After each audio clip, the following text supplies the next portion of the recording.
الحلم بحلم وانا صغير، من فترة لفترة بيروح وبيرجع. فهالحلم على طول بكون في محل سهران او محل مع اصحاب البيت سهرانين وهيك، وبعدين بشوف حالي بلاقي حالي بسيارة او سيارة او اتيفيه، يعني مش انا سايق بس انا مع الشخص اللي سايق، ويكون في على طول عتمة على الطريق، في سيارات جايين هيك، ما في سيارات رايحين هيك، وبعدين بحس حالي نازل نازل نازل نازل هيك في محل. كل مرة زيت الحلم بوقع نقزين، بوقع هيك عم بربط باجري على التخت. هذا الحلم يعني حتى هون بصار غير حلمته مرة عم بقشط وما بعرف لوين. خيفان؟ اكيد. ليه؟ لأن ما بعرف لوين رايح. ليه ما بتعرف لوين رايح؟ وما خلقت الجن والإنس إلا ليعبدون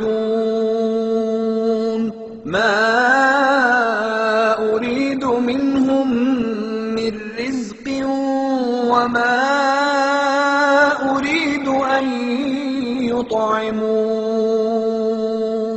إن الله هو الرزاق ذو القوة المتين فإن للذين ظلموا ذنوبا مثل ذنوب أصحابهم فلا يستعجلون. هل الشعور انه ما بتعرف لوين رايح كثير بخوفك؟ ملازمك حتى بالحياة؟ لا اكيد. ليه؟ لأنه أنا على طول عندي خوف من المستقبل ومن كل شيء بالحياة. ليه؟ إنه بجرب على طول قد ما في يكون يعني أحمل مسؤولية وبخاف من شيء، بخاف ما يصير معي شيء وكون أنا عم بطمح لشيء ويصير لا. ومن أعرض عن ذكري فإن له معيشة ضنكا ونحشره يوم القيامة أعمى قال رب لم حشرتني أعمى وقد كنت بصيرا قال كذلك أتتك آياتنا فنسيتها وكذلك اليوم تنسى.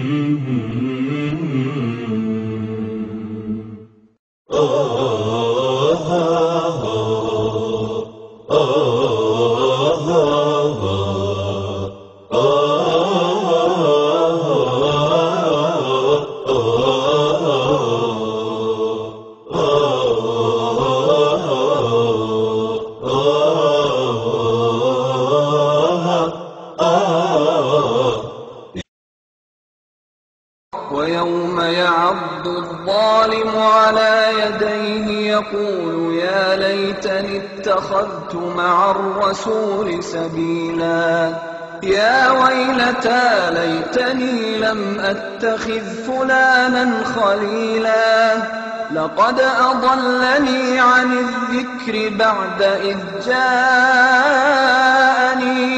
وكان الشيطان للإنسان خذولا وجاءت سكرة الموت بالحق ذلك ما كنت منه تحيد ونفخ في الصور ذلك يوم الوعيد وجاءت كل نفس معها سائق وشهيد لقد كنت في غفلة من هذا فكشفنا عنك غطاءك فبصرك اليوم حديد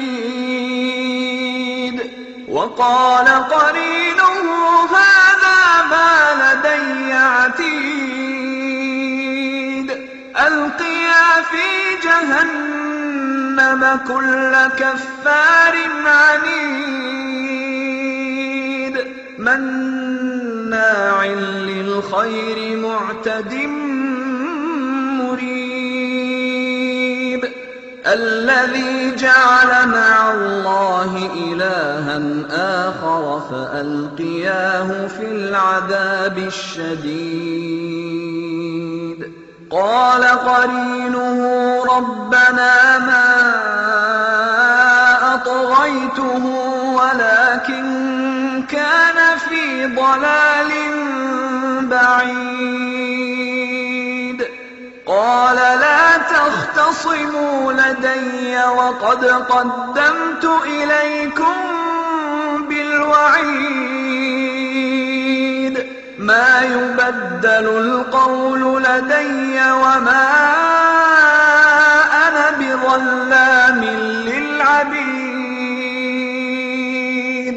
يوم نقول لجهنم هل امتلأت وتقول هل من مزيد